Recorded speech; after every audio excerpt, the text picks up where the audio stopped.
In case you're wondering who's doing the work around here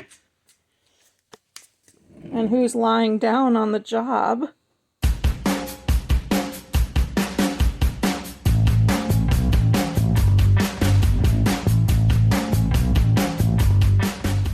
so this shirt, if you've been watching the Libertas videos, you'll know that I've been wearing this shirt for a lot of this project.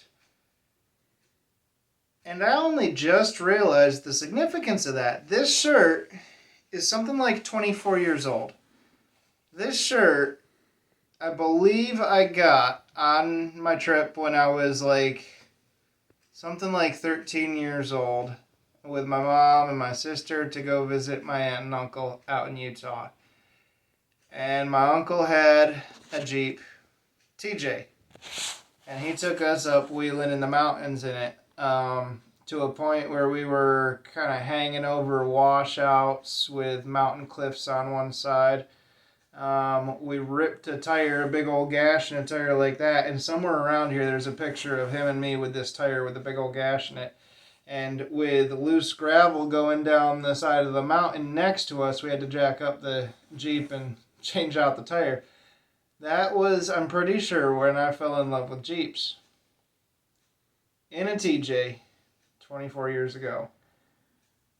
And now, here I am, rebuilding a TJ, wearing this shirt.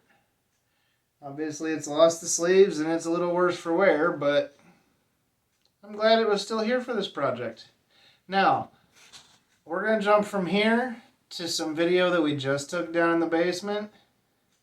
And I don't know. I think you'll like it, but I'll let you decide for yourself. alright, so tell me what you're doing, hon. I am filling up the radiator because to take the grill and radiator off, I had to drain the radiator. Drained the entire cooling system. And now I'm trying to fill it back up.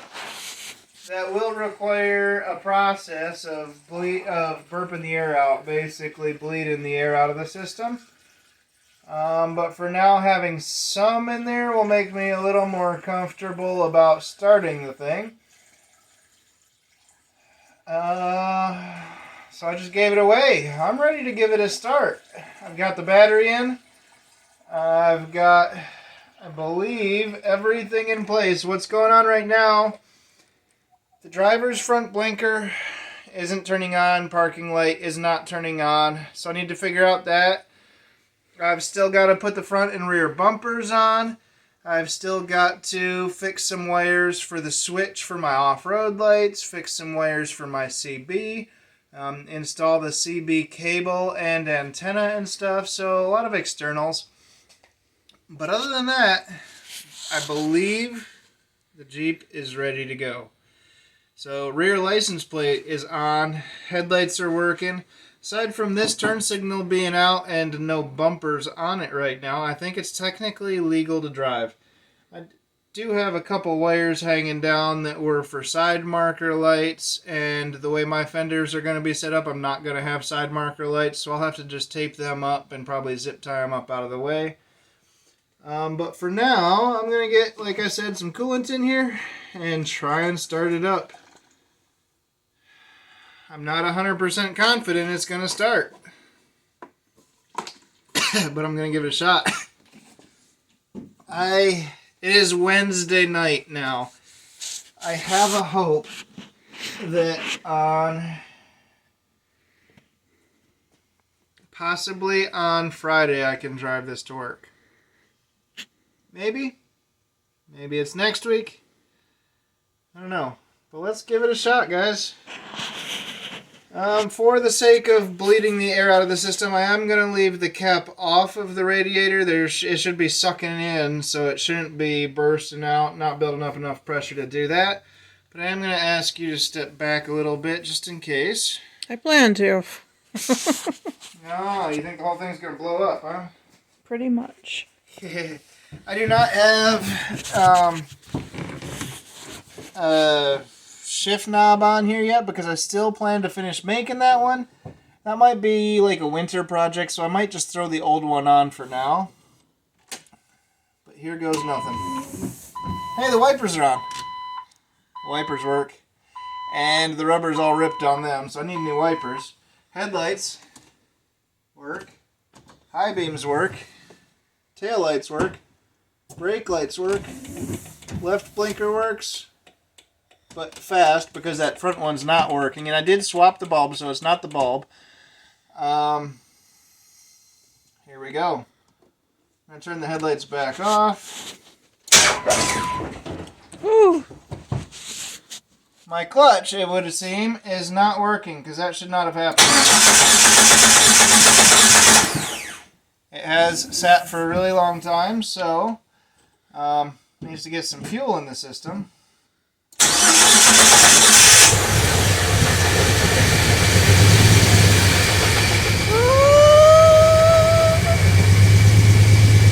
And it's running rough. This is year-old gas as well, so I'll need to top the gas up, and I need to figure out what is going on with the clutch. But it runs.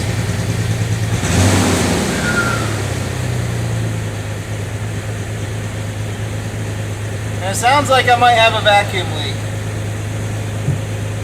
Well, that's not new.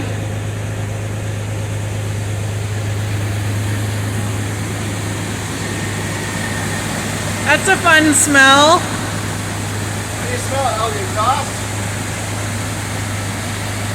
It's Oh yeah, that's some nasty exhaust.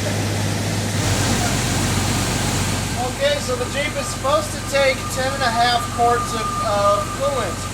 So far I've got 7 quarts in, and it's slowly sucking it up. I do have the heater on and blowing, so eventually, hopefully, I'll start to see some heat actually blowing through the vents. In the meantime, I'm still working on sucking this into the system, so it's taking some work, it's taking some time.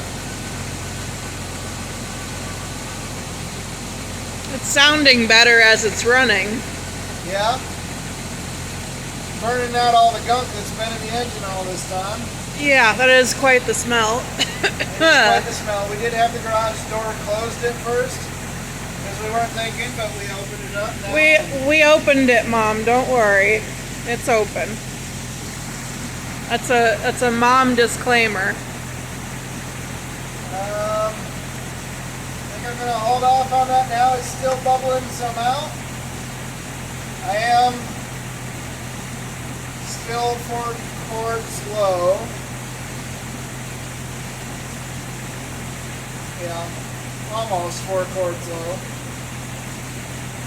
But it does not seem to be sucking it up at the moment.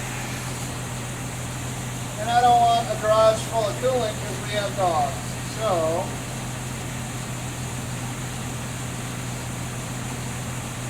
there's still air bubbles coming out, so that tells me good news about the system is actually starting to burp a little bit.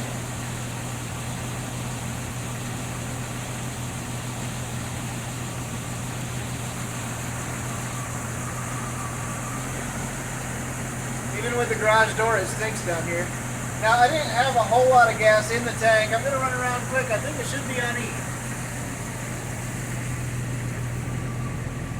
And yes, it is on E. It's not quite pegged, so I should have a few minutes here to try and get... I've got heat running, so I do have actual coolant running through the system and running in through the radiator, so that is good. Let's see. I don't have the front speakers in yet. The rear speakers are in. I don't know if I could actually get anything. I've been missing a CD for a while, so I'm curious if it's in here. It is. My Demon Hunter CD is in here. Back speakers work. Okay, CD player works. I need to figure out what's going on with the clutch. I don't know if maybe it's just something to do with the fact that it hadn't been used in so long, or if I've got something not adjusted properly, so I'll have to look into that. It's possible the fluid's empty on it now that I think about it, and without the fluid, I don't think it'll do anything. So, I'll have to look into that. One more reason to be thankful for and use wheel chocks. I've got wheel chocks on every wheel right now. If I hadn't, I'd have just rolled right through our bicycles.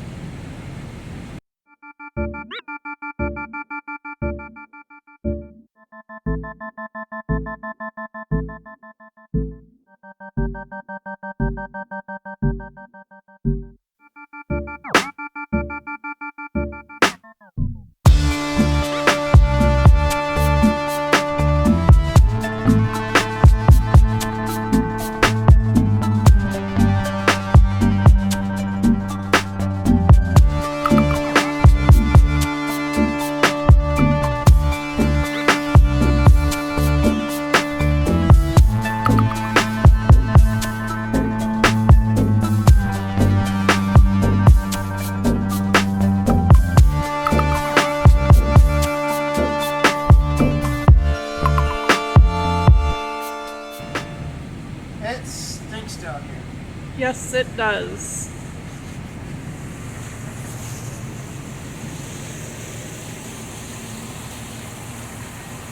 Well, guys, we are going to probably call it that for tonight. Tomorrow I will check out the clutch cylinder, figure out what's going on with that, and we're going to fill up the brake fluid and bleed the brakes. And then maybe I'll drive it to work on Friday. Well, ladies and gentlemen, I think that's it for today. The Jeep is outside. It did start up the other day. I haven't got the fender flares on yet, and I tried to salvage the old hood latches here. Was not able to. The bolts just started spinning in the hood latches, so I'm going to have to order new ones. But the hardtop is on because it is going to Bryan Auto Plaza, the place that put the tires on Jen's Jeep. Said before, they're about the only mechanics I trust, and well, let me tell you why it's going to Bryan Auto Plaza. After sitting all this time, it would appear that the clutch will not disengage. Now, I've seen some TJ guys say that after sitting in the humidity for too long, their clutch actually, the hardware in the clutch, not the clutch itself, but it rusts to the flywheel and won't disengage. I've checked the slave and master cylinder and it appears they're working fine, so I'm wondering if that's the case, if my clutch is actually rusted to the flywheel. So they're gonna take a look at that. That is over my head. If it had happened, if I'd have found out about it while I had the transfer case skid plate out, I might have actually torn it apart and tried, because I had full access to everything, easy to see everything. Here instead, I would be working up underneath there, dropping the transfer case out with a transfer case hoist that I don't have. Maybe being able to make do with my regular jacks like I did with the gas tank, but that's not ideal and I don't want to break anything. So I'll take it to someone I trust. Right now the hood is bungee strapped down since I don't have those latches, and I have not yet found all the bolts for the top. But I called them up just kind of asking if it was something they'd do, and they said, yeah, we could probably get you in a couple days. So Jen and I wanted to get it on the road, towed behind the Gladiator. We're going to have a Jeep towing a Jeep. Better than a Chevy towing a Jeep, or a Ford, or anything else. No, actually, this Jeep has been towed by a Ford, by a guy that builds pretty cool rigs and wheels Jeeps as well. So, got nothing against the other brands. I'm just a Jeep guy personally. And I guess that's it. I'm going to close out for the day and wish you all a great week. The Lord bless you and keep you.